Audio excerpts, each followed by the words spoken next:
বাংলাদেশ ও দক্ষিণ আফ্রিকার মধ্যে শ্বাসরুদ্ধকর ম্যাচের পর জয় পরাজয় ছাপিয়ে মূল আলোচনার বিষয়বস্তু হয়ে দাঁড়িয়েছে আম্পায়ারদের ভুল সিদ্ধান্ত।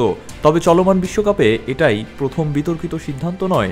ইংল্যান্ড বনাম অস্ট্রেলিয়ার ম্যাচেও ম্যাথু ওয়েডের বিপক্ষে আম্পায়ারদের একটি বিতর্কিত সিদ্ধান্ত যাওয়ার পর তাই প্রশ্ন উঠেছে চলমান বিশ্বকাপে আম্পায়ারিং নিয়েও। বাংলাদেশের ইনিংসের ১৭তম ওভারের দ্বিতীয় বলের ঘটনা। বার্টম্যানের করা ডেলিভারি রিয়াদের পায়ের কানায় লেগে বল চলে যায় বাউন্ডারিতে। ওই মুহূর্তেই এলবির আবেদন তোলে দক্ষিণ আফ্রিকা। স্বাভাবিক দৃষ্টিতেই দেখা যাচ্ছিল বলটা মিস করে যাচ্ছে লেগ স্ট্যাম্প। তবে সঙ্গে সঙ্গে প্রোটিয়াদের আবেদনে সাড়া দিয়ে আঙুল তুলে দেন আম্পায়ার।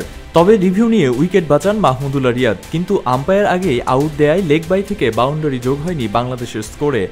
আইসিসির প্লেইং কন্ডিশন ৩.৭-এর প্রথম ধারা অনুযায়ী বাংলাদেশ ৪ রান পায়নি।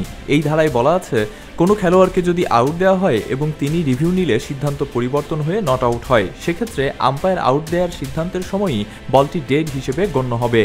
নিয়মে আরও বলা আছে, এক্ষেত্রে ডিআরএস থেকে ব্যাটিং দল সিদ্ধান্ত বদলের সুবিধা পেলেও সেই ডেলিভারি থেকে কোনো রান পাবে না। বলটি ডট বল হিসেবে বিবেচিত হবে।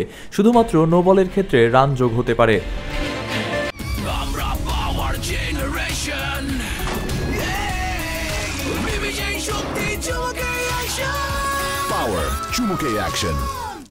কিন্তু আম্পায়ারের ওই ভুল সিদ্ধান্তই শেষ পর্যন্ত কাল হয়ে দাঁড়িয়েছে বাংলাদেশের। কম রানের ম্যাচে ওই 4টি রান হারিয়ে শেষ পর্যন্ত মাসুল দিতে হলো বাংলাদেশকে। ম্যাচের পর তাই প্রশ্ন ওঠে বিশ্বকাপের বাজে আম্পায়ারিং নিয়েও। কেননা চলমান বিশ্বকাপেই ইংল্যান্ডের বিপক্ষে জয়ের ম্যাচে আম্পায়ারের একটি সিদ্ধান্ত নিয়ে তর্ক করায় শাস্তি পেয়েছেন অস্ট্রেলিয়ান উইকেটরক্ষক ব্যাটার ম্যাথু ওয়েড। সংবাদ বিজ্ঞপ্তিতে সোমবার ওয়েডকে আনুষ্ঠানিকভাবে তিরস্কার করার কথা জানিয়েছে আইসিসি। তার নামের পাশে একটি ডিমেরিট পয়েন্টও যোগ হয়েছে। বার্বাডোজে ইংল্যান্ডের বিপক্ষে প্রথম ইনিংসের 18তম ওভারে আদিল রশিদের তৃতীয় বলের সময় হঠাৎ করেই উচ্চ শব্দে গান বেজে ওঠে।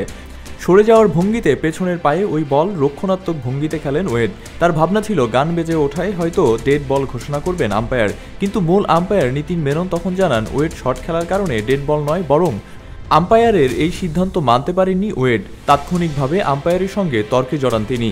তাই মাঠের দুই আম্পায়ার নিতিন মেনন, জো উইলসন, তৃতীয় আম্পায়ার আসিফ ইয়াকুব ও চতুর্থ আম্পায়ার জায়রা ম্যান মাদন গোপালের অভিযোগের ভিত্তিতে ম্যাচ রেফারি অ্যান্ডি পাইক্রফট শাস্তির ঘোষণা দেন। বিশ্বকাপের মতো আসরে ছোট ছোট সিদ্ধান্তই যেখানে ম্যাচের মোড় ঘুরিয়ে দিতে পারে, সেখানে আম্পায়ারদের এমন ভুলের জন্য বড় মাশুলও গুনতে হয় টুর্নামেন্টে অংশগ্রহণ করা দলগুলোকে। ক্রিকেটের বৈশ্বিক আসরগুলোতে আম্পায়ারিং ত্রুটি নিয়ে আইসিসির আরও সতর্ক হওয়া যেন সময়ের দাবি। সাহাব সোহাগ, অন ফিল্ড।